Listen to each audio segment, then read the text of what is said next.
Alors, ce soir, ce qui nous va nous rassembler, comme pendant ces 2 jours qui viennent, c'est ce thème de l'Apocalypse. C'est un thème difficile et surtout que nous devons le traiter dans un temps qui est relativement court. Donc, on va être obligé de faire en quelque sorte un condensé de ce livre. Ce soir, je voudrais faire une double introduction.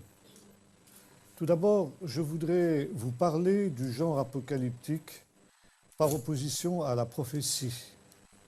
Et deuxièmement, je voudrais faire aussi un rapprochement entre notre livre de l'Apocalypse et une autre apocalypse que nous avons dans l'Écriture, qu'on appelle l'Ancien Testament, dans le monde chrétien en général, et qui est le livre du prophète Daniel.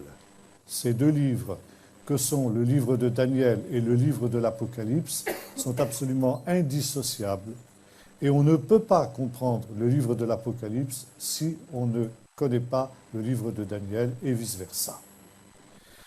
Avant d'entamer ce sujet, je voudrais dire un mot sur le genre apocalyptique d'une manière générale.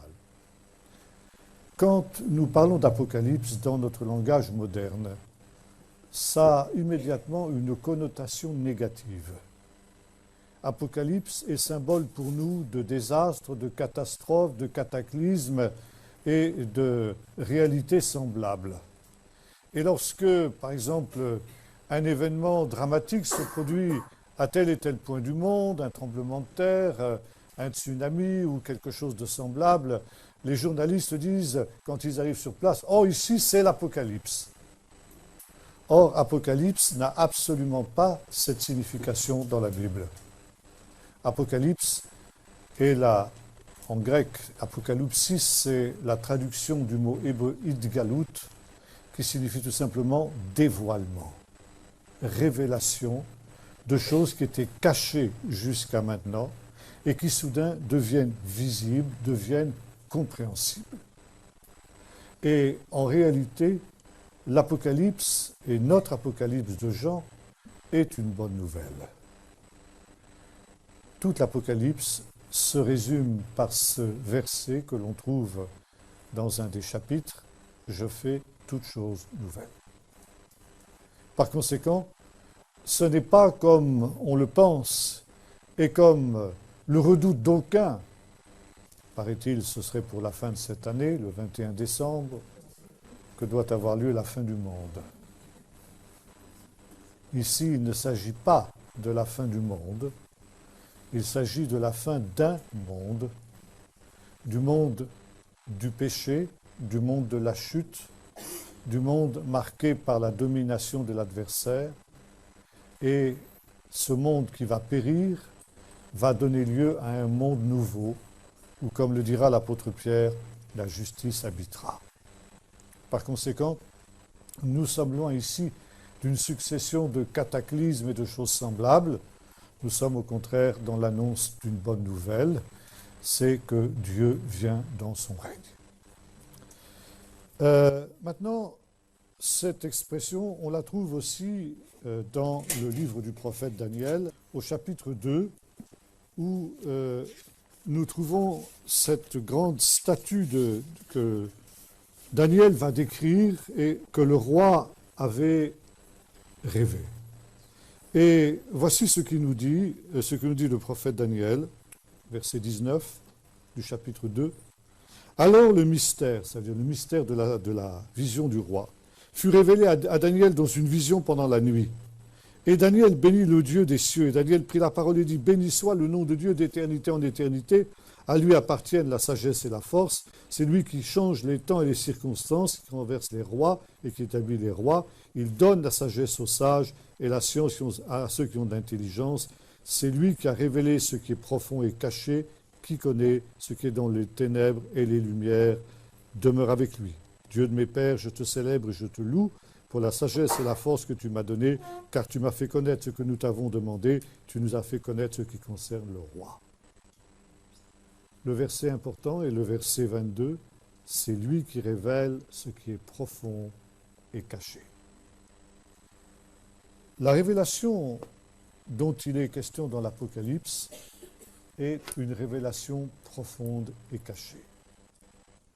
Quelque chose que l'homme par lui-même ne peut connaître. Et par conséquent, il faut une sagesse spéciale pour pouvoir recevoir cette révélation et aussi pour pouvoir la comprendre. Et Dieu est celui qui met en lumière les choses cachées et notamment ce qui a été révélé aux prophètes qui ont précédé Daniel et qui ont précédé Jean, à savoir cette idée d'un empire universel, juste et pacifique que Dieu instaurera au temps de la fin. Maintenant, quand nous lisons le livre du prophète Daniel, nous constatons que ce dernier a eu des révélations profondes, extraordinaires, mais qu'il ne les a pas toutes comprises. Et je vous invite à relire un texte dans le chapitre 12 du livre du prophète Daniel, au verset 4 tout d'abord. « Toi, Daniel, tiens secrètes ces paroles et scelle le livre jusqu'au temps de la fin. Beaucoup alors le liront et la connaissance augmentera. » Verset 8. « J'entendis, mais je ne compris pas. Et je dis, mon Seigneur, quelle sera l'issue de ces événements ? Il répondit, va Daniel, car ces paroles seront secrètes et scellées jusqu'au temps de la fin. Beaucoup seront purifiés, blanchis et purés, les méchants feront le mal, et aucun des méchants ne comprendra, mais ceux qui auront de l'intelligence comprendront. » Qu'est-ce que nous dit ici le texte que nous venons de lire? Que ces révélations, Daniel ne les a pas comprises. Pourtant, s'il était un homme sage, c'était bien Daniel dont il était question. Et pourtant, il dit « j'entendis, mais je ne compris pas ». Et il va demander à l'ange qui lui a révélé ces choses de lui expliquer la signification de ce qu'il a reçu. Et l'ange lui dit « non, non, Daniel, cherche pas à comprendre. Ces choses, tu n'as pas à les comprendre, tu ne les comprendras pas. Tout ce qui t'est demandé, c'est de les écrire dans un livre, exactement comme tu les as reçus. Et ce livre sera scellé et tenu secret jusqu'au temps de la fin. Et ce n'est qu'au temps de la fin, à un temps prévu par Dieu, voulu par Dieu, que ces choses seront révélées et par conséquent seront compréhensibles. Et elles le seront, non pas pour l'ensemble de l'humanité, mais pour un certain nombre de privilégiés qui seront qui sont qualifiés ici par le Seigneur de sages. Un livre scellé, incompréhensible jusqu'au temps de la fin. Parce qu'il y a des temps. Et voyez-vous, quand nous étudions l'Apocalypse, les Apocalypses, puisque nous avons vu qu'il y en a deux, le livre de Daniel est aussi une Apocalypse. Et lorsque nous étudions les Apocalypses, il y a des choses que nous ne comprenons pas. Et c'est normal. Et notre mentalité d'occidentaux, cartésiens, nous pousse à essayer de comprendre malgré tout.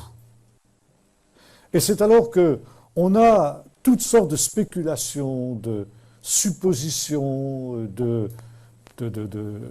d'idées diverses, souvent opposées d'ailleurs, sur tel ou tel texte, qui font que même parfois, au sein des églises, on va jusqu'à se quereller sur des choses de ce type.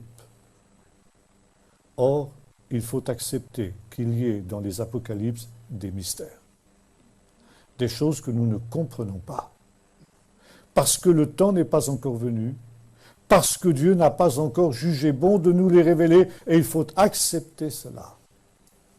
Je me souviens d'un frère grec qui nous interpellait il y a bien longtemps de cela, en nous disant à peu près ceci, sur un ton assez véhément, « Vous les Occidentaux, les Latins », il allait plus loin, les Latins, vous voulez tout comprendre, vous voulez tout mettre en équation, et vous ne laissez aucune place au mystère. Si Daniel, un homme aussi sage que lui, n'a pas compris même ce qui lui avait été révélé, alors pauvre de nous. Alors il faut, quand nous étudions les Apocalypses, le faire avec beaucoup d'humilité.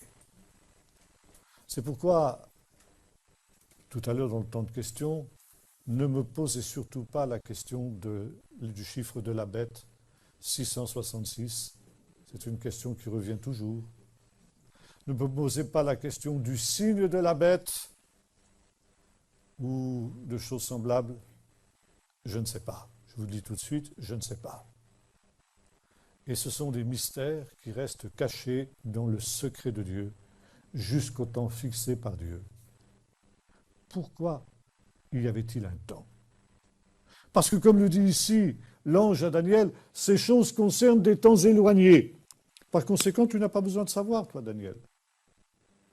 Mais ceux qui vivront ces événements décrits dans ce livre, eux, ils auront besoin de savoir. Alors, dans ce temps-là, la connaissance augmentera. Et les sages comprendront, mais aucun des méchants ne comprendra. Alors, c'est vrai que depuis l'époque du prophète Daniel, beaucoup de temps est passé.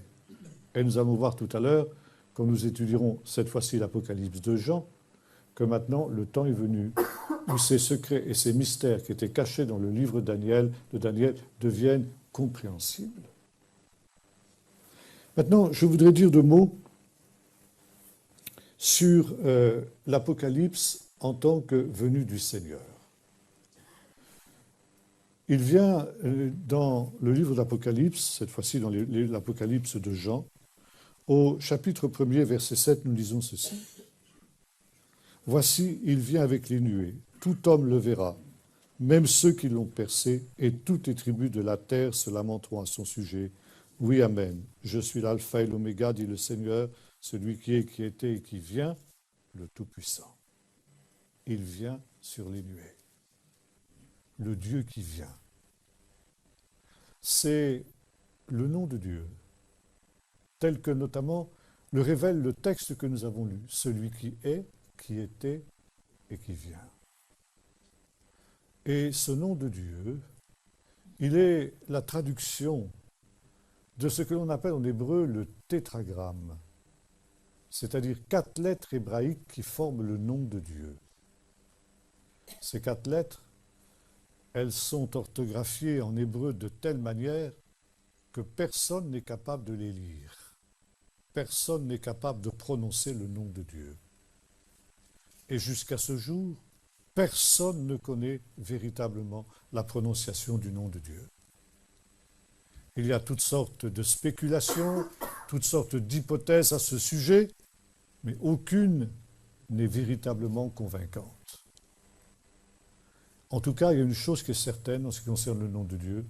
On est sûr d'une seule chose, c'est que ça ne se prononce sûrement pas Jéhovah. Ça, au moins, on en est sûr. Maintenant, ce mot imprononçable, il est dérivé du verbe être. D'où la traduction qu'en ont donnée les réformateurs quand ils ont traduit la Bible en français, l'Éternel. Ça n'est pas exactement ça, mais ça s'en rapproche. Et ce verbe être, il est spécifique à Dieu. Parce que, en hébreu, le verbe être n'existe pas. Personne ne peut dire je suis. Et quand vous voulez vous présenter, vous dites moi un tel ou moi une telle. On dira jamais je suis un tel ou une telle. Dieu seul peut dire je suis. Et tout être humain, tout être tout simplement, même pas humain, dans l'univers, n'existe que par Dieu. L'apôtre Paul dira ça aussi aux philosophes d'Athènes. En lui, nous avons la vie, le mouvement et l'être. Et autre particularité de la langue hébraïque, le temps n'existe pas en hébreu. Il n'y a pas de passé, il n'y a pas de présent, il n'y a pas de futur. Et le nom de Dieu, ce verbe être, que l'on a aussi parfois traduit par je suis, c'est un verbe qui est à la fois au passé, au présent et pas au futur. Et c'est la raison pour laquelle l'auteur ici de notre Apocalypse nous a donné la traduction la plus exacte qui soit du nom de Dieu. Celui qui est, qui était et qui vient. Voici, il vient. Et vous avez dans le nom de Dieu tel qu'il se trouve en hébreu l'idée d'un mouvement, d'un Dieu qui est en marche, d'un Dieu qui est en route vers quelque chose. Et vous vous souvenez que cette révélation du nom de Dieu, nous la trouvons pour la première fois dans la vision que Moïse a dans le buisson ardent, qui est aussi une sorte d'apocalypse. Une révélation. Apocalypse, ça se traduit aussi par révélation.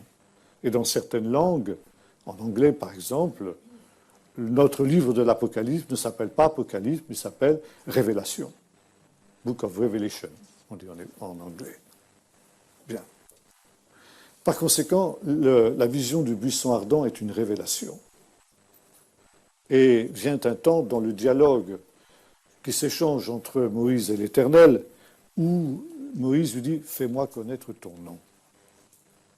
Et Dieu va lui faire connaître ce nom. Et il lui dit « J'ai entendu, j'ai vu la souffrance de mon peuple en Égypte. J'ai entendu les cris que lui arrache la dure servitude à laquelle ils sont soumis, et je viens maintenant pour te délivrer. » Celui qui vient, celui qui est, qui était et qui vient. Quand on invoque le nom du Seigneur, Dieu vient pour délivrer celui qui l'invoque. Et il est toujours celui qui vient quand on l'invoque. Parce qu'il voit, il entend les problèmes qui sont les nôtres, et quand nous invoquons le nom de l'Éternel, tu crieras, nous dit un psaume, et il répondra, me voici.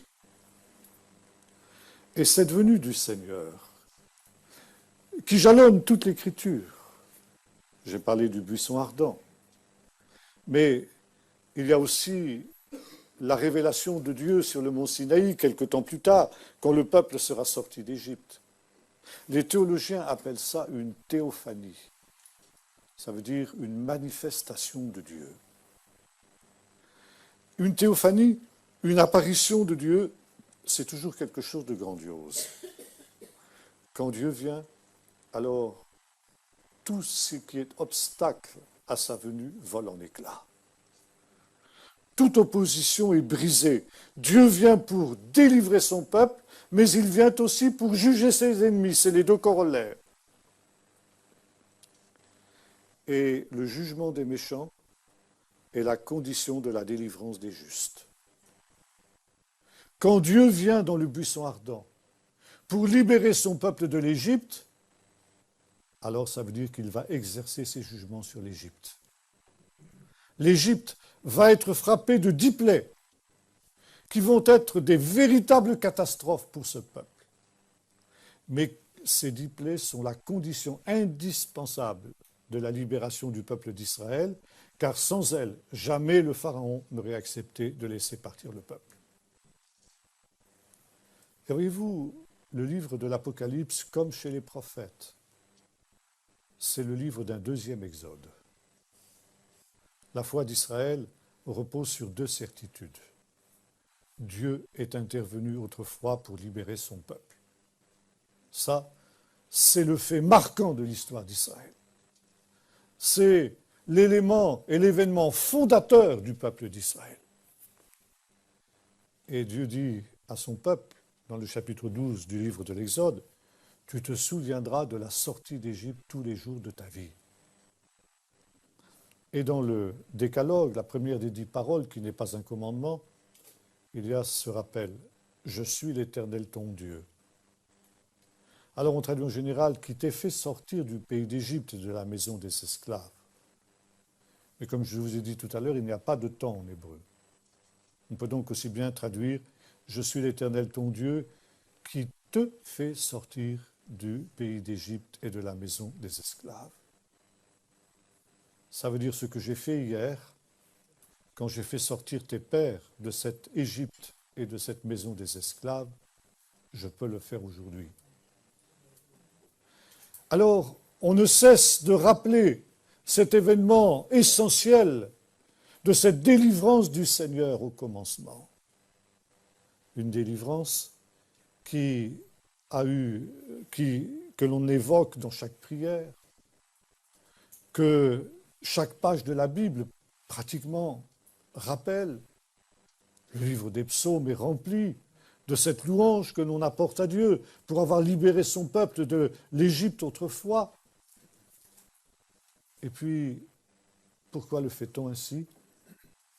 Parce que si Dieu est intervenu autrefois pour libérer son peuple de l'Égypte, il viendra une deuxième fois au temps de la fin pour libérer son peuple d'Israël de tous ses esclavages, pour juger ses ennemis et pour le rétablir dans ce qui a été promis à ses pères, Abraham, Isaac et Jacob, et associé à ce salut, associé à cette gloire, ceux des nations qui auront cru dans le Dieu d'Israël. Et notre Apocalypse, l'Apocalypse de Jean en particulier, c'est cette venue du Seigneur qui apparaît comme un second exode. Dans le livre du prophète Jérémie, au chapitre 18, vous avez aussi ce rappel. Dieu dit, voici les jours viennent, où l'on ne dira plus l'Éternel est vivant, lui qui a fait monter les Israélites du pays d'Égypte. Mais l'Éternel est vivant, lui qui a ramené le peuple d'Israël du pays du Nord et de tous les pays dans lesquels je l'avais dispersé. Ça veut dire que ce second exode, qui est un thème que vous retrouvez systématiquement chez tous les prophètes, ce thème du second exode, il est tellement central que le prophète déclare ceci, un jour viendra où ce second exode sera tellement glorieux, tellement extraordinaire, qu'il effacera même le souvenir du premier exode. Parce que ce sera quelque chose de beaucoup plus grand et de beaucoup plus glorieux. Et si nous avions le temps d'étudier l'Apocalypse en détail, ce que nous n'aurons pas le temps de faire malheureusement, nous pourrions voir que le livre de l'Apocalypse est constamment une référence à ce thème de l'Exode. Nous avons vu tout à l'heure la révélation du nom de Dieu, celui qui est, qui était et qui vient. Au verset précédent, il est question de celui qui nous aime, qui nous a délivrés de nos péchés par son sang et qui a fait de nous un royaume et des sacrificateurs pour Dieu son Père. Ça, c'est un rappel de ce qui s'est passé lors de la théophanie, la révélation de Dieu sur le mont Sinaï, quand Dieu dit au peuple d'Israël, si vous acceptez d'être mon peuple, alors vous serez pour moi un peuple mis à part, un peuple saint et un peuple de sacrificateurs. Nous retrouvons la même idée. Maintenant, j'ai parlé tout à l'heure aussi des jugements de Dieu. La délivrance du peuple de Dieu, la délivrance des justes, elle passe obligatoirement par le jugement des méchants. Et ce qui s'est produit en Égypte autrefois doit se reproduire au temps de la fin. Et dans le livre de l'Apocalypse, vous avez à la fois ce rappel de la délivrance des justes, et vous avez des scènes absolument extraordinaires où les justes glorifient Dieu par des cantiques, par un culte, nous aurons l'occasion d'en parler dimanche matin, Dieu voulant, par un culte qu'ils rendent au Seigneur pour le bénir de cette délivrance qu'il est en train de leur donner. Et cette louange des justes qui bénit Dieu pour cette délivrance est accompagnée en contrepoint, disons comme les deux faces d'une médaille, ou les deux pôles d'une prise de courant, le pôle négatif, le pôle positif. Il est accompagné effectivement de descriptions des jugements qui s'abattront alors sur les méchants.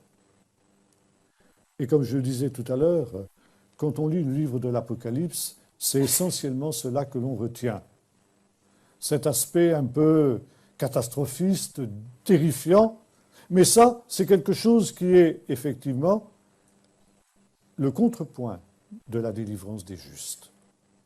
De la même manière qu'il avait fallu les plaies d'Égypte pour libérer le peuple d'Israël, il faudra les jugements de la fin pour libérer le peuple de Dieu de tous ces esclavages. Or, le livre d'Apocalypse est construit à ce niveau-là exactement sur le même modèle que le livre de l'Exode. Il y a une série de plaies qui vont s'abattre sur le royaume impie qui surgira au temps de la fin et qui sera, d'une certaine manière, une nouvelle Égypte, qui sera pour le peuple de Dieu ce que l'Égypte aura été à l'époque de l'Exode et de la délivrance du peuple d'Israël.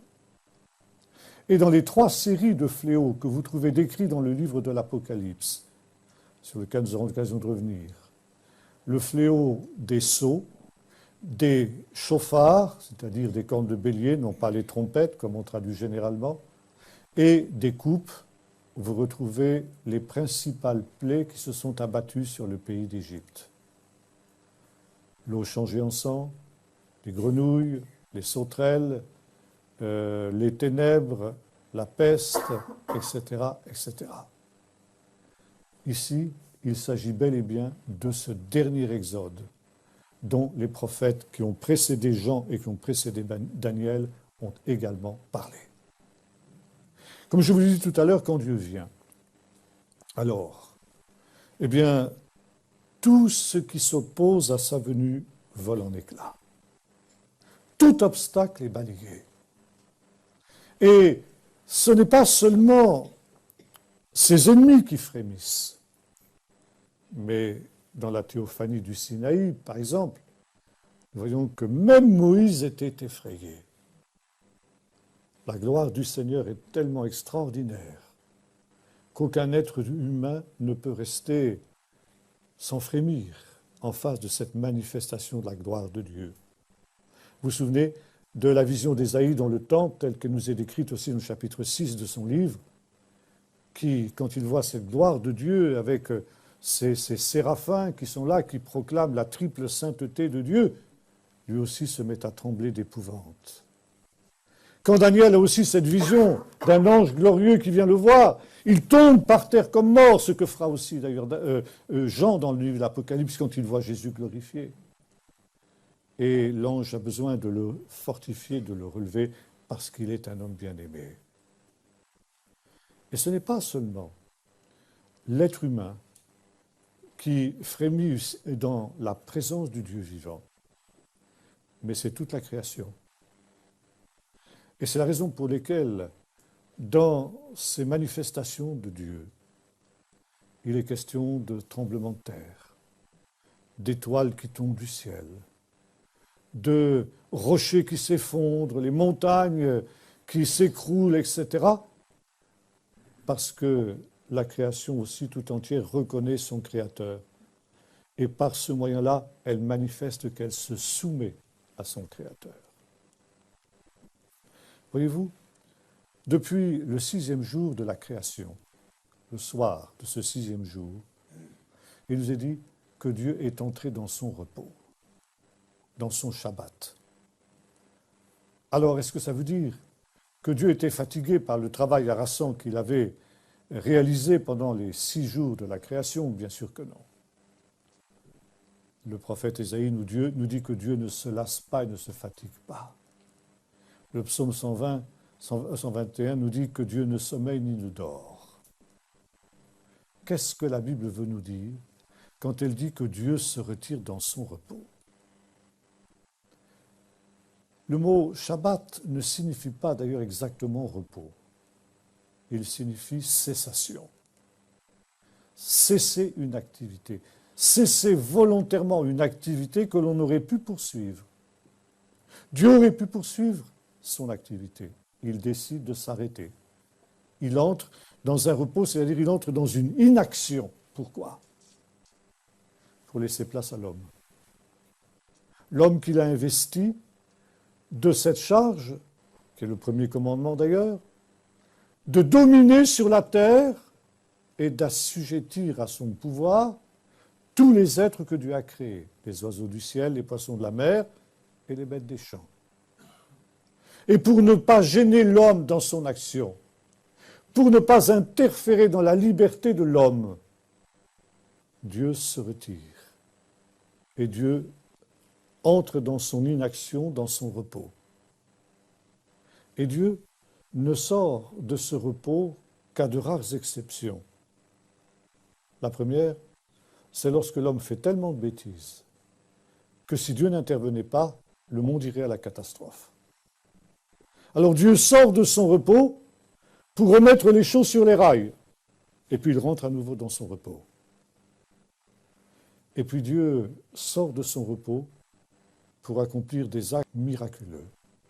Un miracle, même les miracles que nous pouvons connaître dans notre vie, sont cette intervention directe de Dieu qui, pour un temps court, sort de son repos pour pouvoir répondre à la prière de ses enfants.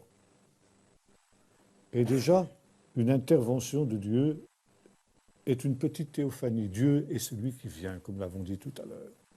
Je viens maintenant pour te délivrer. Tu as crié vers moi, alors je sors de mon repos et je viens pour répondre à ta prière. C'est déjà une apocalypse.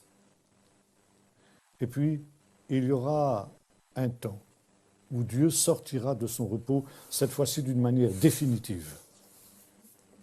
C'est justement dans ce temps que les prophètes ont appelé le jour de l'Éternel. Le jour de l'Éternel, ça n'est pas un jour de 24 heures. C'est un temps où Dieu interviendra directement dans l'histoire des hommes. Où Dieu, après avoir laissé un long temps de liberté à l'homme, lui laisser le temps de manifester tout ce qu'il veut, le bien et le mal. Dieu va dire maintenant, ça suffit, c'est assez. Et maintenant, eh bien, vient le moment de donner à chacun selon ses œuvres, de délivrer les justes et de châtier les méchants. Ça, c'est ce que les prophètes ont appelé le jour de l'Éternel. Lorsque nous lisons les premiers versets du livre de l'Apocalypse, nous lisons ceci, que Jean, l'auteur de cet Apocalypse, se trouvait dans l'île de Patmos, au large de la Turquie, à cause du témoignage de Jésus. Bon, le livre de l'Apocalypse pose un certain nombre de problèmes. À quelle époque a-t-il été véritablement écrit? Ça, les spécialistes en discutent. Et l'opinion la plus souvent partagée, c'est que ce livre date de la fin du 1er siècle, éventuellement du début du 2e siècle. Notamment après une persécution que l'on appelle la persécution de Domitien, qui était un des empereurs romains parmi les plus cruels qui ait jamais persécuté les chrétiens. Mon professeur du Nouveau Testament à Jérusalem s'appelle professeur Fusser, qui était un juif orthodoxe, pieux, était d'une opinion différente. Il pensait que le livre d'Apocalypse avait été écrit avant la destruction du temple, c'est-à-dire dans les années 60 du 1er siècle, pour deux raisons. La première, parce qu'au chapitre 11, il est question du temple qui existe encore du temps de Jean. Et l'ange dit à Jean, en lui donnant une canne à mesurer, mesure le temple et ceux qui y adorent, mais le parvis extérieur, laisse-le parce qu'il a été donné aux nations qui fouleront le lieu saint pendant 42 mois. Donc ici, Jean parle comme si de son temps, au temps où il écrivait ces choses, le temple de Jérusalem existait. Or, il a été détruit en 70, donc l'Apocalypse doit forcément être plus ancienne que 70. Deuxième raison, parce que dans le chapitre 18 du livre de l'Apocalypse, il nous est donné une liste d'empereurs. 10 rois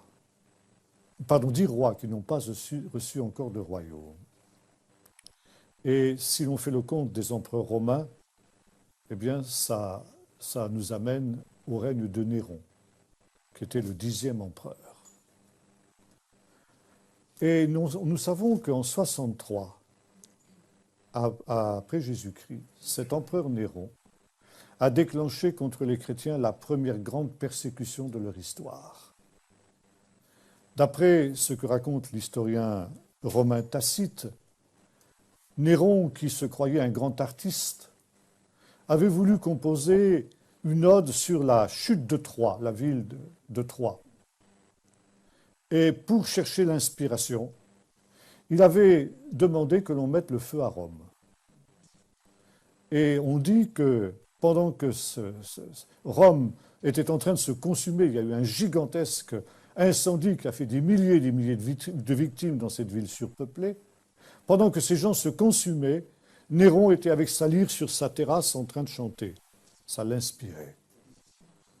Alors évidemment, après l'incendie, la colère a grondé contre Néron au sein du peuple romain. Et pour détourner la colère du peuple, Néron a accusé les chrétiens d'avoir mis le feu à Rome. Et ça a été en 63 l'occasion de la première grande persécution de l'histoire. Si l'on en croit les sources anciennes, c'est là que Pierre a été crucifié la tête en bas et que Paul a été décapité. Quant à Jean, qui se trouvait à Éphèse, il a été condamné à mort. Et selon cette ancienne tradition, je ne sais pas si elle est historique ou pas, je vous la livre telle que les historiens anciens nous l'ont rapportée. Après tout, pourquoi ne serait-elle pas authentique? Dieu est le Dieu des miracles. Toujours est-il que Jean aurait été condamné à être jeté vivant dans une marmite d'huile bouillante. Et lorsqu'on l'a jeté dans cette marmite d'huile bouillante, il en est ressorti sans une seule brûlure, sans une seule égratignure. Ne pouvant pas le mettre à mort, les autorités romaines l'ont donc déporté dans cette île de Patmos, où il dit qu'il se trouvait à cause du témoignage de Jésus et qui, à cause de cela aussi, il souffrait la même épreuve que ses frères auxquels il écrivait ce texte de l'Apocalypse. Jean, d'après cette tradition, était déjà très, très âgé quand il a été déporté dans cette île de Patmos. Et Jean avait l'habitude d'aller se réfugier dans une grotte que l'on montre encore dans cette île de Patmos, qu'on appelle pour cette raison la grotte de l'Apocalypse, car c'est dans cette grotte que Jean aurait eu cette révélation, cette vision de l'Apocalypse. Quoi qu'il en soit, Jean déclare ceci: « Moi, Jean, votre frère, qui est part, verset 9, qui prend part à la tribulation, à la royauté et à la persévérance en Jésus. J'étais dans l'île appelée Patmos à cause de la parole de Dieu et du témoignage de Jésus. Je fus ravi en esprit au jour du Seigneur, et j'entendis derrière moi une voix forte comme le son d'une trompette qui me disait: ce que tu vois, écris-le dans un livre et envoie-le aux 7 églises, à Éphèse, à Smyrne, à Pergame, à Thyatira, Sardes, à Philadelphie et à Laodicée. Je fus ravi en esprit au jour du Seigneur. » Cette expression a été en général très très mal comprise par les commentateurs du livre de l'Apocalypse. Jour du Seigneur se dit en latin dies domini, ce qui nous donne en français le dimanche. Et la plupart des commentaires affirment que Jean a eu cette vision de l'Apocalypse un dimanche. Comme si qu'il l'ait eu un dimanche, un lundi, un mardi ou un mercredi, ça avait une importance. C'est un des textes sur lesquels on s'appuie d'ailleurs pour justifier le transfert du Shabbat au dimanche. Ça, c'est un autre problème, je n'y entrerai pas. Mais quoi qu'il en soit, ici, il ne s'agit absolument pas du dimanche. Le jour du Seigneur, c'est le jour de l'Éternel dont nous avons parlé. Le jour de l'Éternel des prophètes. Ça veut dire le jour où le Seigneur, au temps de la fin, sortira définitivement de son repos pour reprendre en main les rênes du gouvernement de la terre. Et là, eh bien, il établira son royaume ou son règne. Il répondra à la prière de son peuple, cette prière qu'il nous a enseignée en disant « Que ton règne vienne ou que ton royaume vienne ». Ça peut se traduire, le mot basileia en grec peut se traduire des deux manières, royaume ou règne. Que ton royaume vienne et que ta volonté soit faite sur la terre comme dans le ciel. C'est ça le jour de l'Éternel. Le jour de l'Éternel sera ce jour où Dieu interviendra dans l'histoire. Et ce que décrit l'apôtre Jean dans le livre de l'Apocalypse, c'est justement cette période de temps, encore une fois, pas un jour de 24 heures, mais cette période de temps où Dieu reprendra en main les rênes du règne de la terre qu'il avait abandonné pendant les 6 jours, pendant les 2 millénaires qui ont suivi le 6e jour de la création jusqu'au temps de la fin. Donc voilà ce qu'est le thème de l'Apocalypse, le jour de l'Éternel. Maintenant, je voudrais dire 2 mots sur la différence entre l'Apocalypse et la prophétie. Apocalypse et prophétie sont 2 genres différents et pourtant proches. Mais l'Apocalypse, c'est un genre différent de la prophétie. Et Daniel, par exemple, n'est pas considéré dans la tradition juive comme faisant partie des prophètes, mais comme faisant partie des sages, et son livre fait partie des livres de la sagesse, c'est-à-dire des psaumes, des proverbes, de l'Ecclésiaste, de Ruth, du Cantique des Cantiques, etc. Pourquoi cela? Parce qu'on se méprend souvent sur ce qu'est un prophète. Dans notre tradition occidentale, on a tendance à considérer qu'un prophète, c'est une espèce de Madame Soleil, super Madame Soleil, qui annonce l'avenir. C'est vrai qu'il y a des prédictions chez les prophètes, mais le message des prophètes n'est pas d'abord cela. Le mot-clé du message des prophètes, c'est le mot « repentez-vous ». Les prophètes sont des porte-paroles de Dieu. D'ailleurs, c'est le sens du mot « navi » en hébreu, celui qui proclame, celui qui parle, celui qui déclare quelque chose de la part de Dieu. Et en gros, le message du prophète est le suivant. Si vous continuez comme vous le faites, ça veut dire si vous continuez à ne pas prendre garde à mes commandements et à mes ordonnances, si vous continuez à imiter les péchés des nations au sein desquelles vous vous trouvez, voilà ce qui va se passer. Là, on arrive à une prédiction.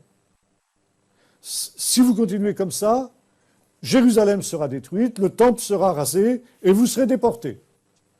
Mais si vous vous repentez, ça n'arrivera pas. Et vous voyez, les prophètes font des prédictions pour qu'elles n'arrivent pas. C'est ça le but des prophètes.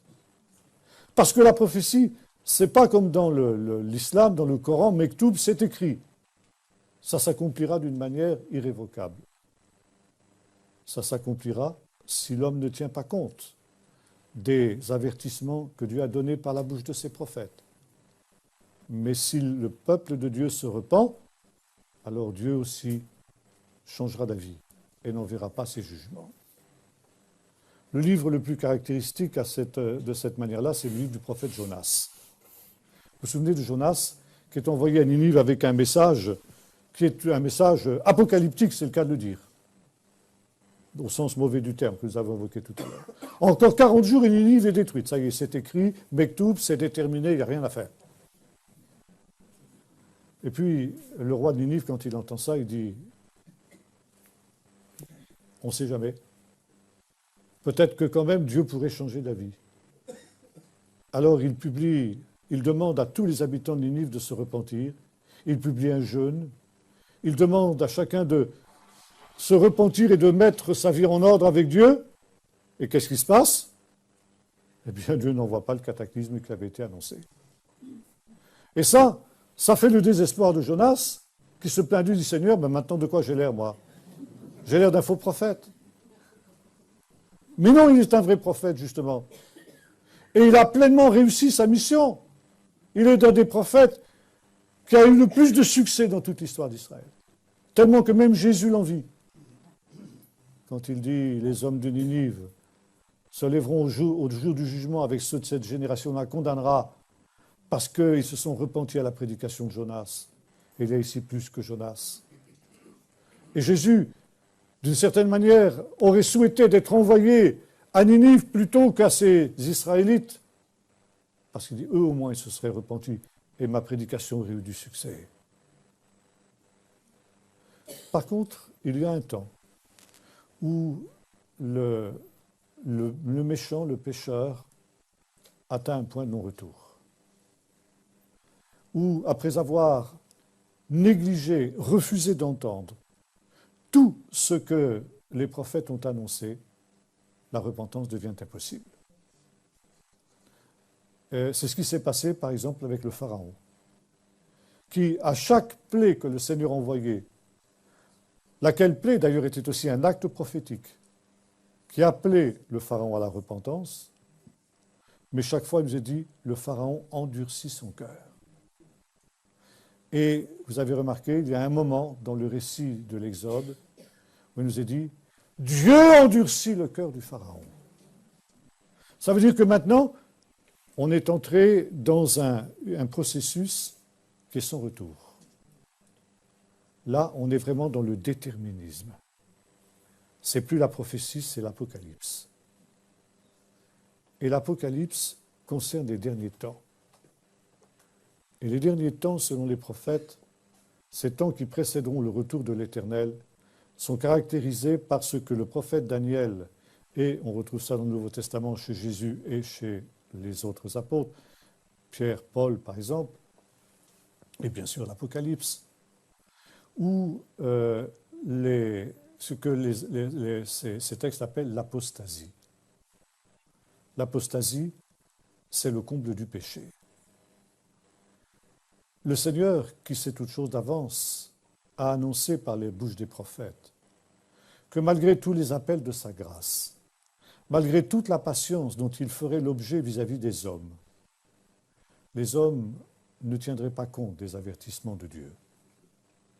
Et notamment pendant ce temps où Dieu reste dans son repos, où Dieu ne juge pas le méchant. Il l'avertit seulement. Et le méchant se méprend complètement sur cette patience de Dieu. Il dit, Dieu est faible puisque Dieu n'intervient pas. Le livre des psaumes nous dit ça, des prophètes aussi. Dieu ne fait ni bien ni mal. Donc, j'aurais tort de ne pas en profiter.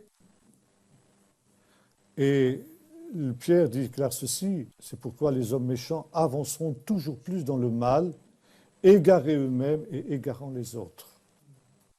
Par conséquent, ce n'est pas vers une amélioration de l'humanité que nous allons, comme une vision optimiste, même dans parfois certaines églises on a, mais c'est au contraire une décadence dans laquelle l'humanité va sombrer de plus en plus. Jusqu'à un moment où tout appel à la repentance sera impossible. De la même manière que le cœur du Pharaon était devenu insensible, il viendra un temps où le cœur des hommes et des femmes des derniers temps seront insensibles aux choses de Dieu. Et dans ce temps-là, Dieu n'aura plus aucune raison d'attendre encore dans la manifestation de ses jugements. Dieu se lèvera, il vient. Il vient pour juger le monde. Il vient pour juger le monde avec justice, nous dit un des psaumes.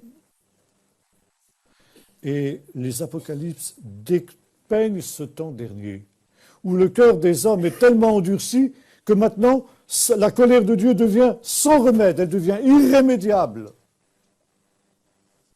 Et par conséquent, au lieu de quelque chose qui est un si tu fais ceci, si tu fais cela, non, voilà ce qui va se passer. Là, c'est déterminé. Et c'est la raison pour laquelle la prophétie est une parole proclamée, dite, et ensuite mise par écrit. Les apocalypses, ce sont d'abord des textes écrits. Écris ce que tu as entendu. Ça veut dire, c'est écrit, on ne peut pas révoquer. Quelque chose qui est écrit, vous savez, même les latins disaient ça, les paroles s'envolent, mais les écrits restent. C'est écrit, ça va se produire obligatoirement. Ça va peut-être se réaliser dans un temps très lointain, c'est ce que dit l'ange à Daniel dans le texte que nous avons vu tout à l'heure. Scelle cela dans un livre, parce que cette prophétie touche à des temps lointains, mais ça s'accomplira. Ça s'accomplira inévitablement. Et comparez cette parole maintenant avec la dernière parole du livre de notre Apocalypse de Jean, chapitre 22, verset 10. Puis il me dit, ne ferme pas d'un sceau les paroles de la prophétie de ce livre, car le temps est proche. Que celui qui est injuste soit encore injuste, que celui qui est souillé se souille encore, que le juste pratique encore la justice, et que celui qui est saint se sanctifie encore. Voici, je viens bientôt. C'est pas je viens bientôt, d'ailleurs, en grec, c'est je viens vite, rapidement. Et verset 17, l'esprit de l'épouse dit viens, que celui qui entend dise viens, que celui qui a soif vienne, que celui qui veut prenne de l'eau de la vie gratuitement. verset 20, celui qui atteste ces choses dit, oui, je viens bientôt, je viens vite. Amen, viens Seigneur Jésus. Ne scelle pas la prophétie de ce livre, car le temps est proche. C'est le même ange qui a parlé à Daniel 400 ans plus tôt, et qui dit à Jean exactement le contraire de ce qu'il a dit à Daniel dans son temps. À Daniel, il lui a dit, ne scelle pas, plutôt scelle cette prophétie, parce qu'elle se rapporte à des temps éloignés. Et à Jean, il dit, ne scelle pas les paroles de ce livre, parce que le temps est proche. Ça veut dire quoi? Ça veut dire que le livre de l'Apocalypse est la révélation et l'explication des prophéties de Daniel. Ces prophéties qui étaient restées scellées et incompréhensibles, parce qu'avec Jean, on est arrivé dans le temps de la fin. Vous allez me dire, ce temps de la fin, ça fait 2000 ans qu'il dit. Oui, c'est vrai, mais pour Dieu, 1000 ans sont comme un jour et un jour sont comme 1000 ans. À partir de la venue de Jésus, on entre dans les temps de la fin. Et ce qui était voilé est maintenant dévoilé. Ça veut dire c'est l'Apocalypse, c'est le dévoilement.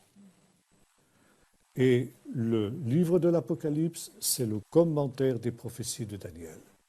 C'est pourquoi je vous ai dit tout à l'heure, il est impossible de comprendre le livre de Daniel sans l'Apocalypse, et il est impossible de comprendre l'Apocalypse sans les prophéties de Daniel.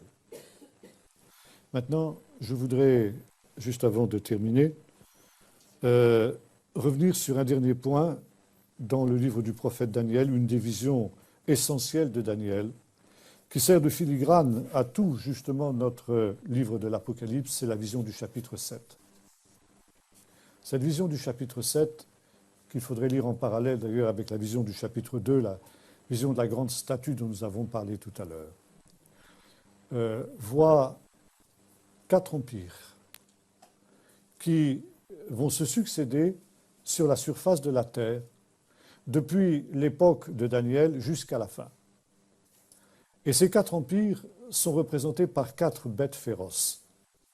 C'est une manière de dire que ces empires-là sont des empires bestiaux, féroces, sans cœur ni sans entrailles, ce qui est la marque des empires humains. Les 3 premiers empires sont clairement identifiés par le prophète Daniel ou par l'ange qui parle avec lui. Il s'agit pour le premier empire qui est représenté par un lion de l'empire babylonien, du deuxième qui est représenté par un ours de l'empire des Mèdes et des Perses, du troisième qui est représenté par un léopard de l'empire d'Alexandre le Grand et de ses successeurs, et le 4e empire, il est représenté par une bête fantastique qui n'existe pas dans le monde. Elle a 7 têtes, elle a 10 cornes, elle a des ongles de fer et des dents de fer. Je n'ai jamais vu une bête comme ça, moi non plus, et je ne cherche pas à en rencontrer. Je n'aimerais pas me trouver né avec une bête comme ça au coin d'un bois. Donc c'est une bête qui n'existe pas dans le monde. Mais cette description absolument terrible de cette bête nous montre que c'est le pire des 4 empires. Et ce 4e empire, il nous est dit dans le chapitre 7 du livre du prophète Daniel qu'il met le comble au péché. Ça veut dire qu'il inaugure ce que le chapitre 12 de Daniel appelle Et Sarah, ce qui va être traduit dans le Nouveau Testament en grec par apostasia, l'apostasie, la révolte, l'ultime révolte contre Dieu. Et cette ultime révolte contre Dieu, elle nous est minutieusement dépeinte dans les prophéties de Daniel à partir du chapitre 7 jusqu'à la fin. Et de fait, la bête, elle met le comble au péché. Elle entraîne l'humanité tout entière dans une ultime révolte contre Dieu. Maintenant, une bête. Dans les écrits apocalyptiques, c'est à la fois un empire et le roi de cet empire. On passe constamment de l'un à l'autre. Et cette bête, elle en arrive à un point tel qu'elle s'en prend au peuple de Dieu, au peuple d'Israël, au sanctuaire de Dieu, et elle profère contre Dieu des blasphèmes que personne avant elle n'a osé proférer. Et pour Dieu, c'en est trop. Dieu est patient, mais là, sa patience a atteint sa limite. Et le prophète a cette vision du temple céleste. Parce qu'il y a un temple terrestre, il y a un temple céleste. Le temple, c'est un endroit où on adore Dieu, bien sûr, mais c'est aussi l'endroit d'un jugement. Le temple de Jérusalem, quand il existait, servait aussi de tribunal suprême. Si vous voulez, ça correspondrait aujourd'hui en France à ce qu'on appelle la cour de cassation. Quand on n'est pas d'accord avec un procès, un arrêt qui a été prononcé par une cour locale, on pouvait faire appel au grand prêtre qui se trouvait à Jérusalem. C'était lui qui était le juge suprême et qui tranchait. Et dans le temple céleste, le prophète voit que l'on installe un tribunal, un trône, sur lequel prend place le juge suprême, c'est-à-dire Dieu lui-même. Et tout autour de lui, sa cour est assemblée. On amène des livres, et ces livres sont ouverts. Ces livres, c'est des livres dans lesquels il y a un acte d'accusation contre l'accusé de ce procès. Et qui est l'accusé de ce procès? La bête. Cette quatrième bête qui est en train de proférer des blasphèmes épouvantables, de fouler la terre, de la détruire, etc. Et le procès de cette bête commence dans le ciel. Et à la fin du procès, la sentence est prononcée. La bête est condamnée à mort. Et quand cette sentence vient d'être prononcée, le prophète Daniel voit venir sur les nuées du ciel quelqu'un qui a l'apparence d'un fils de l'homme. Cette expression, fils de l'homme, nous la retrouvons souvent dans les évangiles, n'est-ce pas? C'est un titre que Jésus emploie pour se désigner lui-même. Et ça, les pères de l'Église ne l'ont pas compris. Au moment des grandes controverses christologiques des premiers siècles de l'histoire de l'Église, ils ont pensé que cette expression fils de l'homme représentait la nature humaine de Jésus contre sa nature divine qui est qualifiée par fils de Dieu. Et dans les formulations dogmatiques que l'on trouve dans la plupart des confessions de foi des églises, il y a cette idée, Jésus, fils de Dieu et fils de l'homme. Fils de Dieu, donc sa nature divine, fils de l'homme, sa nature humaine. Alors ici, qu'on ne se méprenne pas, je crois parfaitement à ces deux natures de Jésus. Je crois que Jésus est vraiment Dieu et vraiment homme. Mais je dis que cette expression fils de l'homme pour désigner sa nature humaine n'est pas juste. Ici, l'expression que Jésus employait quand il disait qu'il était le fils de l'homme ne désignait pas sa nature humaine, mais c'était une référence à ce texte de Daniel 7, où il est question du fils de l'homme qui vient sur les nuées du ciel. Et quand nous lisons la suite de cette prophétie, nous voyons que ce fils de l'homme, c'est un cinquième empire, le peuple des saints du Très-Haut, qui posséderont le royaume, le règne au temps de la fin. Un cinquième empire qui va avoir pour mission, en quelque sorte, de supplanter l'empire de la bête, de cette quatrième bête. Or, cette quatrième bête, vous la retrouvez dans le livre de l'Apocalypse. Les trois premières bêtes de Daniel, il n'en est plus question dans le livre de l'Apocalypse.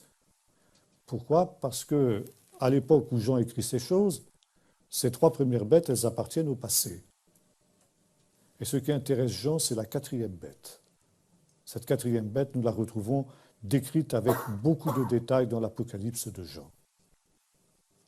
Et cette quatrième bête, elle va être mise à mort par le Fils de l'homme. Le Fils de l'homme reçoit le pouvoir ou l'ordre d'exécuter la sentence de mort qui a été prononcée par le tribunal céleste sur la bête, et après avoir mis cette bête à mort, de la remplacer et d'être celui qui va régner sur la terre à sa place. Et comme je l'ai dit tout à l'heure, une bête, c'est à la fois un royaume et c'est à la fois le roi du royaume. Le cinquième royaume n'est pas représenté par une bête, mais par un être humain. Bar Enoch, parce que ce texte est en araméen, ça peut aussi signifier tout simplement en araméen comme en hébreu, un être humain, tout simplement. Ça veut dire que le cinquième empire, il diffère de tous les empires précédents. Ces empires précédents étaient représentés par des bêtes féroces. Le cinquième empire est représenté par un être humain. Ça veut dire que cet empire-là, contrairement à ceux qui l'ont précédé, il va avoir des sentiments humains. Comme le dit le chapitre 11 du livre du prophète Ésaïe, il aura souci des pauvres, des malheureux de la terre. Il leur rendra justice, ce que ne font pas les empires actuels. De Gaulle disait, les nations n'ont pas d'amis, elles n'ont que des intérêts. Ça, c'est des bêtes. Le cinquième empire, le royaume messianique, parce que c'est du royaume messianique dont il s'agit là, sera un empire humain, qui aura des sentiments humains. Et à la tête de cet empire, il y a celui que l'on va appeler le Messie. Et voyez-vous, quand Jésus emploie l'expression « fils de l'homme », il fait allusion à ce que le judaïsme de son temps a conçu de plus sublime en ce qui concerne la révélation du Messie. Ça veut dire à la fois le Messie dans son rôle de juge des derniers jours. Et Jésus emploie cette expression quand il parle du jugement de la fin. Matthieu 25, par exemple. Quand le Fils de l'homme viendra dans la gloire avec tous ses anges, il s'assiera sur le trône de sa majesté et les nations seront rassemblées devant lui pour être jugées. Il séparera les unes d'avec les autres comme le berger sépare les brebis d'avec les boucs. Et la deuxième expression où Jésus emploie, les dernières circonstances où Jésus emploie cette expression, c'est lorsqu'il est question de sa passion, parce que sa passion est une élévation dans la gloire. C'est paradoxal, mais c'est comme ça. Et par conséquent ici, nous trouvons cette image qu'on retrouve aussi dans l'Apocalypse. Il vient sur les nuées. Je vis venir sur les nuées du ciel, Daniel 7, quelqu'un qui avait l'apparence d'un fils de l'homme. Apocalypse 1, voici, il vient sur les nuées. Voici, je viens vite. Et chacun doit donc se préparer à rencontrer celui qui vient, non plus comme le serviteur humble et victorieux monté sur un âne, mais celui qui vient comme un juge pour exercer ses jugements sur la terre. Et chacun doit se préparer à rencontrer son juge. Ça, c'est le message essentiel de l'Apocalypse. Rencontreras-tu le Seigneur comme ton sauveur, ou bien au contraire comme celui qui va te condamner? Ça, c'est la question essentielle qui nous est posée justement par le livre de l'Apocalypse. Par conséquent, ici, nous avons cette venue du cinquième royaume qui est le thème du livre de l'Apocalypse. L'Apocalypse nous décrit le dévoilement de la venue du dernier royaume, du cinquième royaume, ce royaume messianique qui se résume par cette phrase que j'ai évoquée tout à l'heure, « Je fais toutes choses nouvelles ». Je voudrais conclure maintenant en disant ceci, l'Apocalypse est une bonne nouvelle. Voici, ton roi vient. Et c'est quelque chose qui doit nous interpeller à deux niveaux. Si nous prenons cette parole comme une bonne nouvelle, ton roi vient, alors c'est que nous sommes dans de bonnes conditions spirituelles. Si c'est quelque chose qui nous trouble et qui nous effraie, c'est qu'il y a des choses à revoir dans notre vie. Je prêchais sur ce thème dans une retraite, dans un camp de vacances, il y a 2 ou 3 ans, au centre de la France. Et une personne est venue me voir après la réunion me disant « Frère, vous m'avez gâché mes vacances. » Je lui dis « Pourquoi ?» Il dit « Parce que depuis que vous prêchez là-dessus, je ne dors plus. » Et je lui dis « Pourquoi vous ne dormez plus ?» Elle a fini par me dire « Je crois que c'est parce que je ne suis pas prête. » Je lui dis justement, c'est ça le but. C'est que vous puissiez vous préparer. Placez-vous devant Dieu, mettez en ordre ce qui a besoin de l'être, et vous verrez que vous allez passer des vacances magnifiques. Je ne sais pas ce qu'elle en a fait, ça a été son problème, mais voilà ce que j'ai dit. Et voilà, ce sera justement notre conclusion aussi. Comme disait le texte que nous avons lu, que celui qui est saint se sanctifie encore, mais que celui qui est souillé se souille encore. Si quelqu'un entend ma voix et m'ouvre la porte, j'entrerai, je mangerai avec lui. Moi, je reprends et je châtie tout ce que j'aime, et du zèle et repens-toi. Mais voilà, c'est encore un temps de grâce où il est encore aujourd'hui possible de passer des ténèbres à la lumière et de la mort à la vie pour pouvoir entrer dans ce monde nouveau où la justice habitera. Prions maintenant. Seigneur notre Dieu, nous réalisons que nous sommes dans des temps graves et solennels où toutes ces choses qui ont été annoncées sont en train de se mettre en place autour de nous. Nous voyons, Seigneur, cette montée du péché. Nous voyons cette apparition de ce grand village mondial, semblable à ce quatrième royaume qui profère des blasphèmes contre toi, qui se lie contre toi, contre ton peuple et contre ton Messie, contre ta parole. Et Seigneur, nous réalisons que, comme le dit ce texte que nous avons lu, tu viens bientôt. Seigneur, tu veux nous avertir comme tu le faisais, tu avais voulu le faire, pour ces 7 églises auxquelles ce message de l'Apocalypse avait été envoyé, pour que, Seigneur, nous puissions, pendant ce temps où rien n'est encore fixé définitivement, où rien n'est encore figé, si cela est nécessaire, nous puissions nous repentir et pratiquer nos premières œuvres, pour que nous ne soyons pas surpris quand tu viendras comme un voleur dans la nuit. Au nom de Jésus. Amen.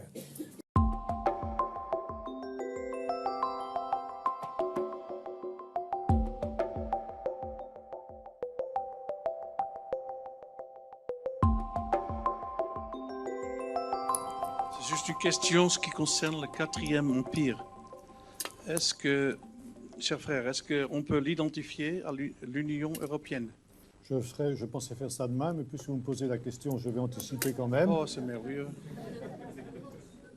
On peut l'identifier, effectivement. D'accord. Et aujourd'hui, nous qui vivons après Jean, et même déjà du temps de Jean, il était pleinement identifié. Et on a par exemple un texte qui est un petit peu antérieur à l'époque de Jean, qui date, disons, des années 50-60 avant Jésus-Christ, où un ange apparaît à un homme de Dieu et lui dit ceci: le quatrième empire que ton frère Daniel a vu dans ses visions, c'est l'empire qui domine actuellement sur ton peuple.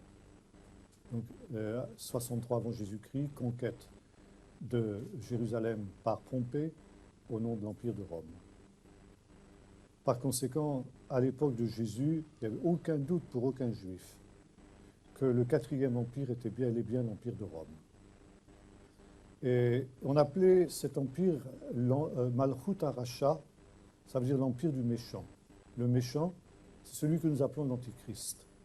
Il en est question dans le chapitre 11 du livre d'Ésaïe, la vision du royaume messianique. Vous savez, ce texte, un rejeton naîtra du tronc d'Ishaï, etc. L'Esprit de l'Éternel reposera sur lui, etc. Il y a toute une description. Et du souffle de sa bouche, il fera périr le méchant. Le méchant, vous retrouvez ce texte mot à mot dans la deuxième épître aux Thessaloniciens de Paul. Alors paraîtra le méchant que le Seigneur Jésus fera périr par le souffle de sa bouche et qu'il anéantira par l'éclat de sa présence. Donc, si vous voulez, ce que nous appelons l'Antichrist, c'est ce que les Juifs appelaient le méchant, ou l'impie. Et l'empire du méchant, quand on parle à l'époque de Jésus de l'empire du méchant, c'est l'empire romain. Pourquoi cet empire est-il le pire de tous les autres? Parce qu'il a fait ce qu'aucun autre royaume avant lui n'avait osé faire. Il a divinisé son empereur de son vivant. Les autres nations avaient l'habitude de diviniser parfois leur roi, mais après leur mort. Tandis que l'Empire romain divinisait son roi de son vivant. Et le culte de l'empereur était obligatoire dans tout l'Empire. Et c'est une des raisons, d'ailleurs, pour lesquelles les chrétiens ont été persécutés. Parce qu'ils refusaient d'adorer l'empereur comme un dieu. Et l'expression qui, pour nous, est une expression banale dans nos églises, Jésus-Christ est Seigneur. Eh bien, pour l'Empire romain, c'était une expression révolutionnaire, subversive. C'était une rébellion. Ça veut dire, si vous dites Jésus-Christ est Seigneur, vous dites César n'est pas Seigneur. Et vous avez la fameuse lettre de Pline à Trajan au IIe siècle. Pline, qui était pourtant un philosophe, qui était un homme, en principe, civilisé, disons, des choses comme ça, et qui se trouve gouverneur de Bithynie.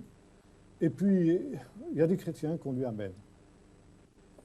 Alors, qu'est-ce qu'il va en faire? Je ne sais pas trop. Ce pas des gens qui sont des gens violents, des gens qui se rebellent contre l'autorité. Alors il écrit à Trajan, son ami, il dit, voilà, je suis chrétien, là, je ne sais pas qu'en faire, je voudrais ton conseil. Il dit, je vais te dire ce que je fais jusque maintenant, si tu es d'accord, tu me dis, si tu n'es pas d'accord, tu ne me dis pas. Tu me le dis aussi. Il dit, bon, quand on les amène devant moi, puis il explique, c'est des gens pacifiques, ils vivent comment ils vivent. D'ailleurs, c'est très intéressant cette lettre parce que c'est l'un des textes les plus anciens qui nous explique ce qu'était la vie des premiers chrétiens. Et il dit, quand on les amène devant moi, ben, je les place devant ton image et je leur demande de sacrifier à ta statue. S'ils le font, c'est parfait, je les laisse aller tranquilles. S'ils ne le font pas, bien sûr, je les mets à mort. Et Trajan lui répond, tu fais bien, c'est exactement ça qu'il faut faire.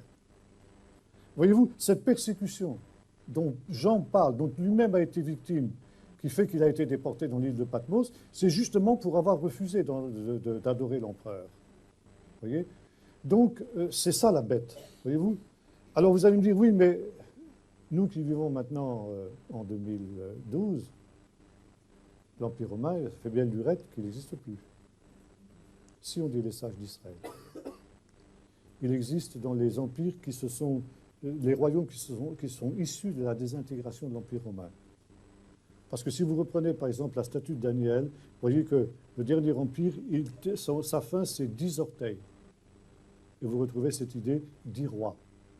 Les orteils représentent 10 rois. Alors pas 10 au sens plein du terme, hein. Ce sont les chiffres symboliques de l'Apocalypse. Donc un certain nombre de 10, c'est un chiffre humain, c'est un chiffre de l'épreuve. Les 10 plaies d'Égypte, les 10 jours de tribulation de l'église de Smyrne, etc. Donc, si vous voulez, c'est un chiffre à prendre symbolique. Un certain nombre de royaumes naissent de l'Empire romain. Et les sages ont considéré que l'Antichrist, celui qu'ils appellent Arminius, eh bien, sortirait de l'Europe au temps de la fin.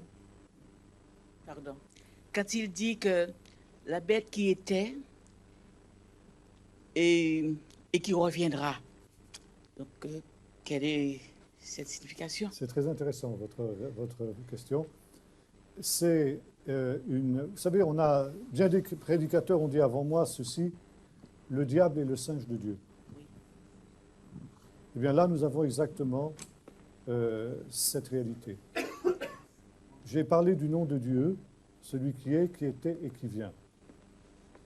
Or, vous avez une contrefaçon de ce nom de Dieu pour la bête, celle qui était, qui va disparaître et qui va revenir pour un temps court. Voyez-vous, c'est peut-être aussi la signification du chiffre de la bête 666. J'ai dit que j'en parlerai pas, mais je vais dire j'en parle un peu quand même. Je ne vais pas vous donner la signification, mais disons que c'est 666. 6 c'est 7 moins 1. 7 c'est ce chiffre de Dieu. Et ça voudrait signifier, si vous voulez, dans le langage codé des Apocalypses, que le but de l'Antichrist, c'est de s'égaler à Dieu, mais il n'y arrive pas. Il lui manque, si vous voulez, le dernier punch pour pouvoir atteindre. Et puis, finalement, il se casse la figure. C'est ça que ça, en gros, c'est ça que ça veut dire, vous voyez. Et par conséquent, la bête, elle essaye d'imiter l'œuvre de Dieu. Le diable, il essaye d'imiter l'œuvre de Dieu, mais finalement, ça aboutit à un échec.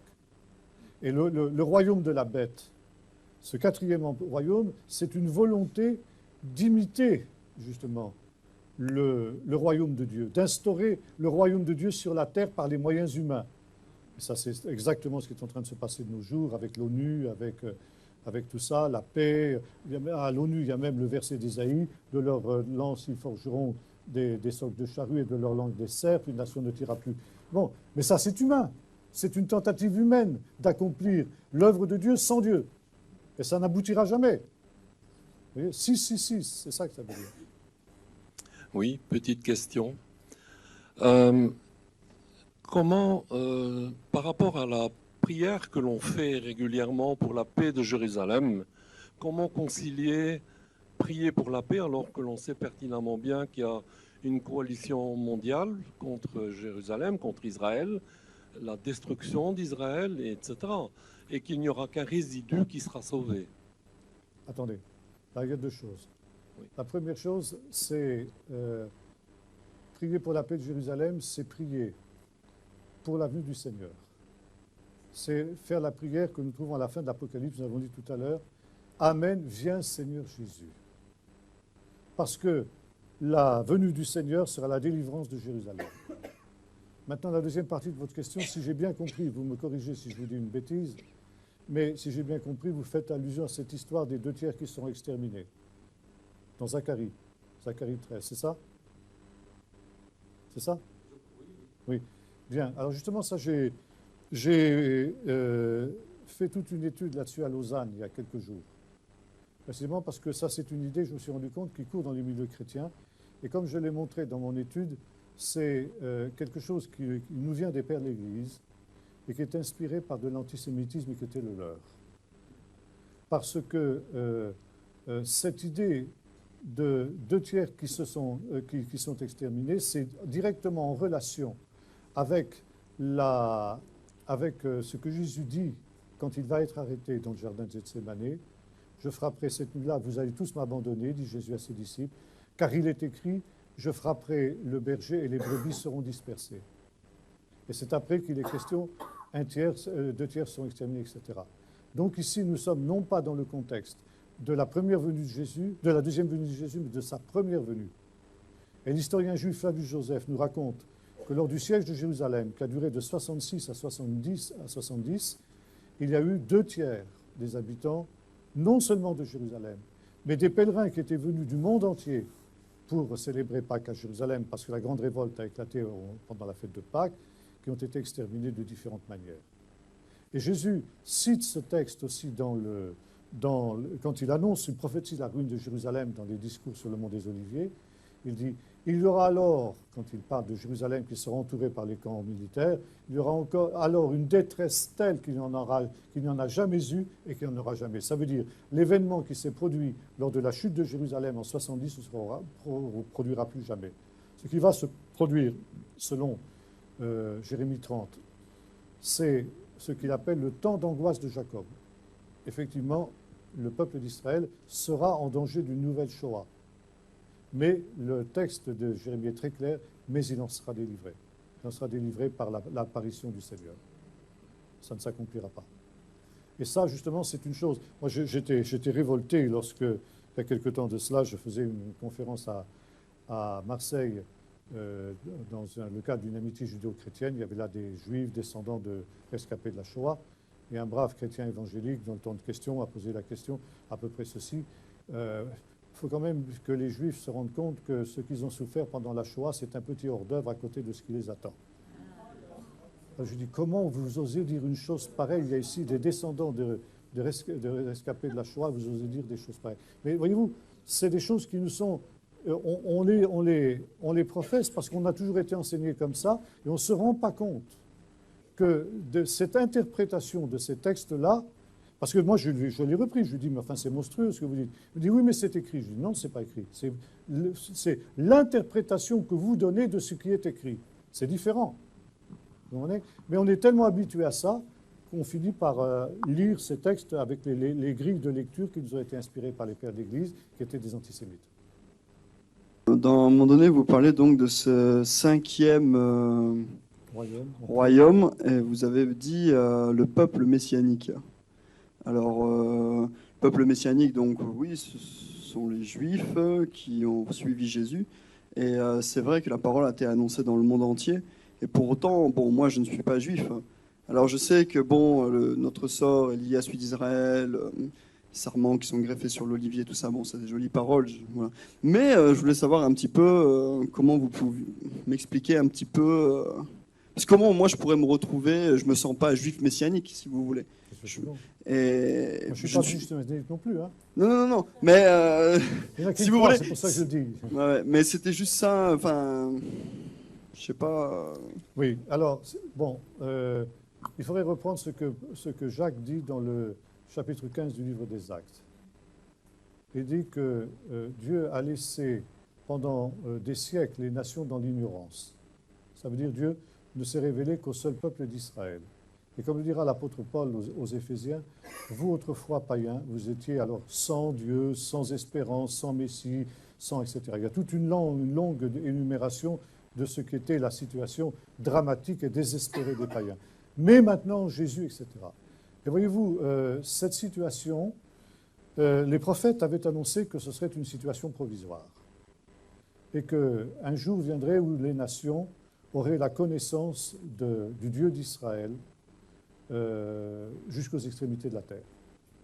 Et lorsque Jésus apparaît ressuscité à ses disciples le soir de Pâques, dans la chambre haute, on lit ça dans le chapitre 24 de l'évangile de Luc, il dit ceci: « C'est là ce que je vous disais lorsque j'étais encore avec vous, qu'il fallait que s'accomplisse à mon sujet tout ce qui a été écrit dans la Torah de Moïse, dans les prophètes et dans les psaumes, c'est-à-dire les 3 parties de la Bible hébraïque, à savoir que le Messie devait mourir et ressusciter le 3e jour, et que la repentance en vue du pardon des péchés serait annoncée en son nom à toutes les nations, à commencer par Jérusalem. » Et dans les discours sur le mont des Oliviers, Jésus reprend le même thème aussi. Il dit « Il faut d'abord que cette bonne nouvelle du royaume soit prêchée à toutes les nations, alors seulement viendra la fin. » Et vous avez encore un autre texte intéressant, le premier chapitre du livre des Actes, lorsque donc Jésus leur dit restez à Jérusalem jusqu'à ce que vous soyez revêtus de la puissance d'en haut, donc la puissance du Saint-Esprit.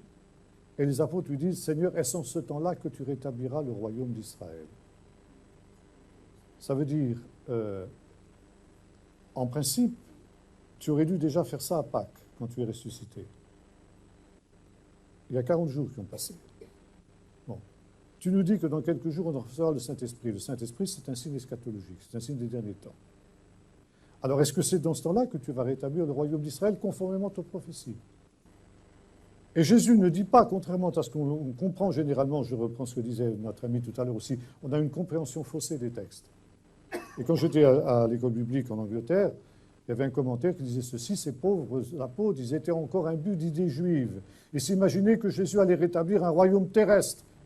Mais enfin, quoi, tout le chrétien sait bien que Jésus, il n'est pas venu pour faire un royaume terrestre, mais un royaume spirituel, voyons.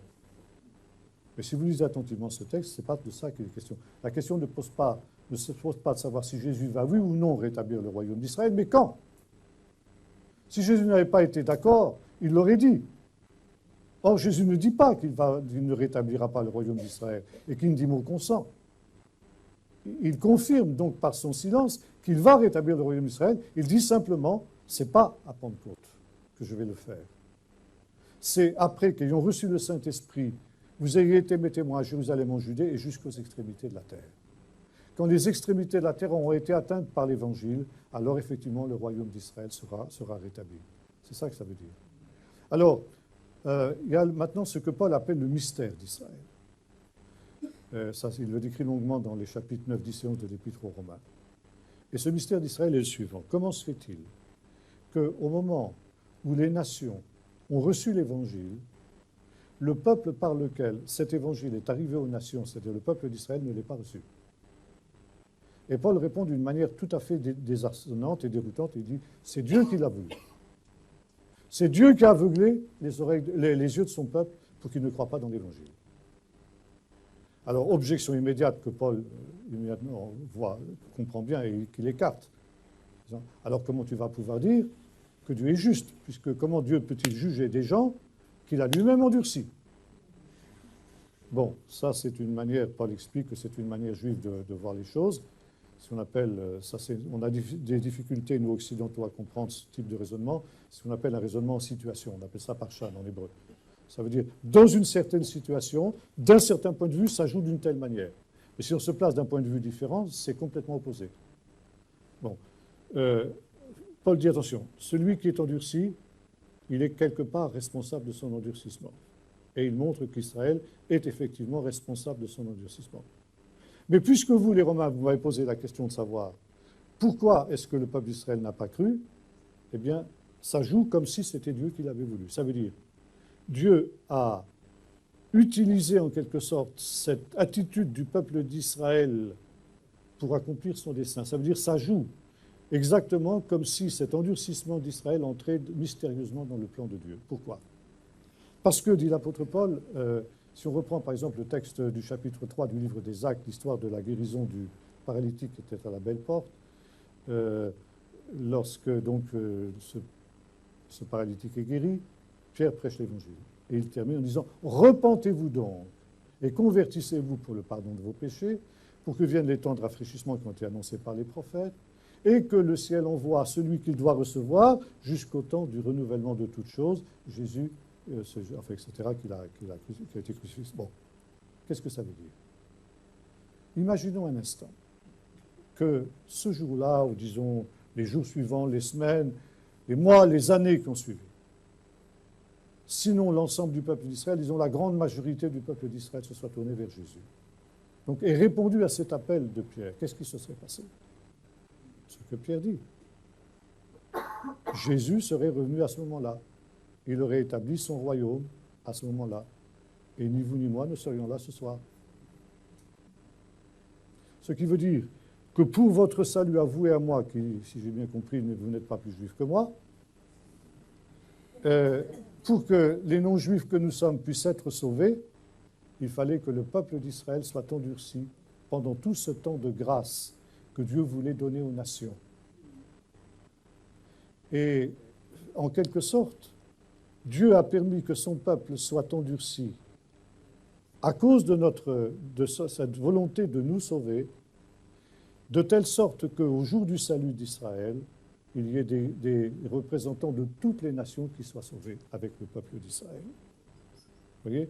Vous retrouvez ça dans l'Apocalypse chapitre 7, justement, on est à fond dans notre sujet, quand on voit ces 144 000 de toutes les tribus d'Israël, 144 000 qui ont fait la fortune d'une certaine secte que je ne nommerai pas, c'est leur fonds de commerce. Mais en fait, 144 000, c'est un chiffre de plénitude, 12 fois 12 000. 12, c'est un chiffre de plénitude. C'est une manière de dire, dans le langage de l'Apocalypse, le langage codé, ça veut dire tout le peuple d'Israël sauvé, tout le peuple d'Israël qui a cru en Jésus au temps de la fin.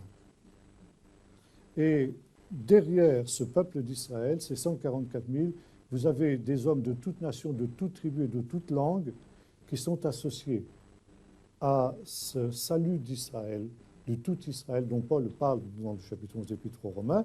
Quand la plénitude des païens sera rentrée, ça veut dire justement quand les extrémités de la terre auront été atteintes par l'Évangile, alors le voile sera retiré par Dieu des yeux d'Israël, tout Israël sera sauvé, mais ce jour-là, la porte de la grâce sera fermée pour les païens. Ce sera trop tard. Bonsoir. Tout à l'heure, vous parliez, on a relu un passage de l'Apocalypse où on précisait les saints continueront à se sanctifier Oui. et les souillés continueront à se souiller. Ça veut dire que quand on entrera dans ce temps de révélation, si j'ai bien compris, ce sera plus le temps de la grâce. Les choses, elles seront figées. Ça veut dire que les souillés seront perdus. Tout à fait. Et ça veut dire que c'est fini, en fait. Ça veut dire que, si vous voulez, plus on avance dans la consommation de ce que Paul appellera dans la deuxième aux Thessaloniciens le mystère de l'iniquité, plus effectivement passer d'un camp à l'autre devient difficile. Ça ne veut pas dire que c'est impossible jusqu'à ce que la porte soit fermée au dernier moment, mais ça veut dire que ça devient de plus en plus difficile. Ça veut dire que, comme le dira l'apôtre Pierre, et il reprend à peu près le parallèle de ce texte, les hommes impies avanceront toujours plus dans le mal, égarés eux-mêmes et égarant les autres. Et ensuite, vous avez un texte terrible dans la deuxième aux Thessaloniciens. C'est pourquoi Dieu leur envoie une puissance d'égarement pour qu'ils croient au mensonge, parce qu'ils ont pris plaisir à l'iniquité, ils n'ont pas aimé suffisamment la vérité pour être sauvés. Ça veut dire que pour que le jugement de Dieu, en quelque sorte, soit absolument incontestable, il faut que le coupable ait vraiment mis le comble à son péché. C'est ça que tous les prophètes annoncent. Et le temps de la fin, le temps d'apostasie, est le temps où effectivement Dieu, en quelque sorte, comme il avait fait pour Pharaon, endurcit le cœur, pour que quand viendra son jugement, eh bien, son jugement soit absolument sans appel et sans contestation possible. Dans le livre de Matthieu, il est dit à un moment donné, c'est pourquoi lorsque vous verrez l'abomination de la désolation dont a parlé le prophète Daniel établi en lieu saint, que celui qui lit fasse attention. Après avoir énuméré tout un ensemble de situations qui allaient se passer, et après un peu plus loin, il est dit, car si ces jours n'étaient abrégés, personne ne serait sauvé, mais à cause des élus, ces jours seront abrégés. Est-ce que vous pourriez développer cette dernière? Alors, l'histoire de l'abomination de la désolation, j'en parlerai demain, parce que ça, c'est assez long à développer. Et par contre, je répondrai sur la deuxième partie de votre question. Si ces jours n'étaient abrégés, personne ne serait sauvé. Le temps dans lequel nous vivons, qui est un temps de grâce, c'est un temps où est manifestée la bonté de Dieu. cette bonté que Jésus annonce. Ça veut dire un temps, depuis que Jésus est venu dans le monde, c'est un temps où Dieu suspend sa colère. Dieu avait agi parfois d'une manière assez brutale avant la venue de Jésus. Maintenant, le temps dans lequel nous sommes, c'est un temps où Dieu suspend les manifestations de sa colère en général. Et Jésus dira, il fait pleuvoir sur les méchants et sur les... Il fait lever son soleil sur les bons et les méchants, il fait pleuvoir sur les justes et sur les injustes. Ça veut dire, Dieu ne fait plus de différence entre le juste et le méchant. La seule chose, le seul critère de jugement pour l'heure, c'est la foi ou la non-foi en Jésus. Et non plus le fait qu'on est juste ou qu'on n'est pas juste. Ça, c'est relativisé. Le critère du jugement, c'est la foi dans le sacrifice de Jésus ou la non-foi dans le sacrifice de Jésus. Voilà ce qui est nouveau dans le temps dans lequel nous vivons. Mais ça, c'est quelque chose de provisoire. Dieu suspend son courroux et son jugement vis-à-vis du méchant parce que justement, il veut lui donner l'occasion d'échapper au jugement qui viendra au dernier jour. Mais ça ne veut pas dire que ce jugement ne viendra pas.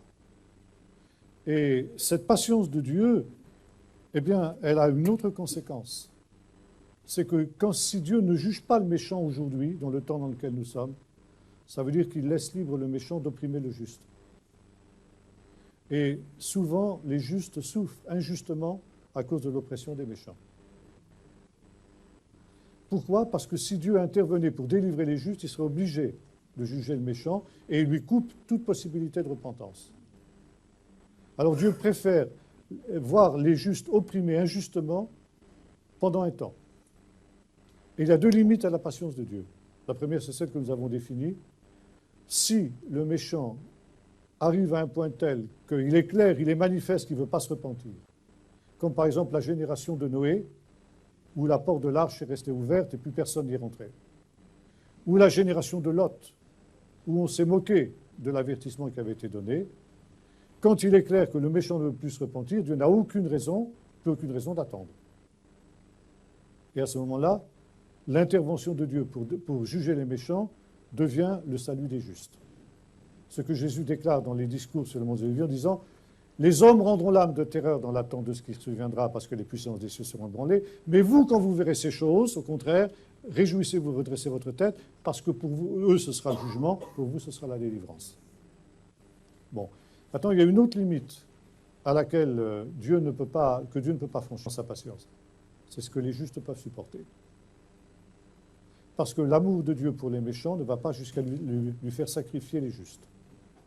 Et quand les justes arrivent à l'extrême limite de leur force et où ils sont sur le point de succomber à leur tour, alors Dieu intervient. Et c'est le sens du verset que vous avez cité tout à l'heure. Si ces jours n'étaient abrégés, personne ne serait sauvé. Ça veut dire, dans les temps de la fin, les pressions et les séductions de l'adversaire seront telles que si Dieu n'intervenait pas, alors même les justes seraient entraînés dans l'égarement des impies.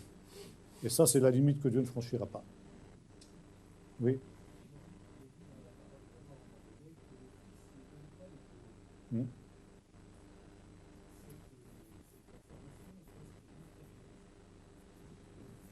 C'est mystérieux volontairement. Vous savez, mon professeur du Nouveau Testament disait une chose. Il disait, déterminer ce moment-là, c'est la chose la plus difficile qui soit dans l'étude du Nouveau Testament. Et Jésus l'a voulu ainsi pour qu'on soit prêt en tout temps. Voilà, on va arrêter là pour ce soir.